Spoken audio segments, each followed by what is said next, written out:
넘쳐나는 재활용품을 더 잘 처리하겠다며 충주시가 이번 달부터 수거 차량 5대를 더 투입했는데요. 그런데 문제가 생겼습니다. 오히려 처리 속도가 늦어지면서 수거한 재활용품을 선별장에는 내리지도 못하고 돌아가는 차량이 속출하고 있습니다. 왜 이런 일이 벌어지게 된 건지 허지희 기자가 현장 취재했습니다.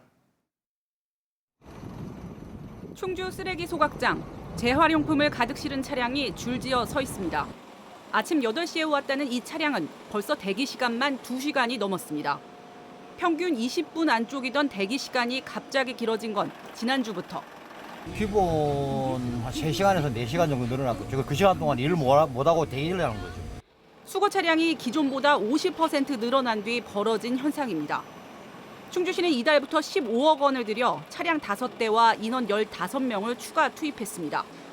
문제는 재활용 선별장에서 터졌습니다. 재활용 선별장의 하루 처리 가능량은 25톤가량. 이미 처리량이 포화 임계점인 상황에서 처리하지 못한 재활용품이 쌓이다 보니 차량 한 대밖에 들어갈 공간밖에 나오지 않아 처리 속도가 오히려 느려진 겁니다. 결국 하차도 못한 채 기다리다 차고지로 돌아가는 차량도 속출하고 있습니다. 그럼 못 버리니까 다시 회사로 복귀했다가 다음날 아침에 버리는 거예요. 시내를 더 깨끗하게 하겠다며 무턱대고 수거 차량부터 투입한 충주시는 대책을 찾고 있습니다. 일시적 현상인지 아니면 구조의 문제인지 일단 당분간 운영해보고 들어온 양이라든가 처리량을 파악해서 인력이 필요한지 아니면 장비나 이런 확충이 필요한 건지. 분리수거가 제대로 되지 않는 것도 문제입니다.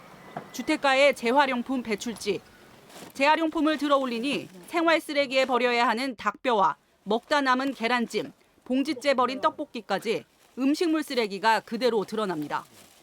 또 통합 배출이 이루어지면서 수거망에는 플라스틱과 깡통, 비닐 공병이 분류되지 않은 채 뒤섞여 있습니다.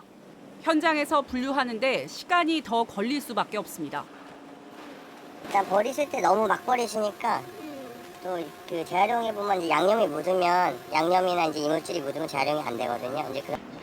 지난해 충주시가 감시 요원과 CCTV 120대로 적발한 불법 투기는 600건. 올해는 지난달까지 벌써 325건을 적발해 과태료 3,600만 원을 부과했습니다. MBC 뉴스 허지입니다.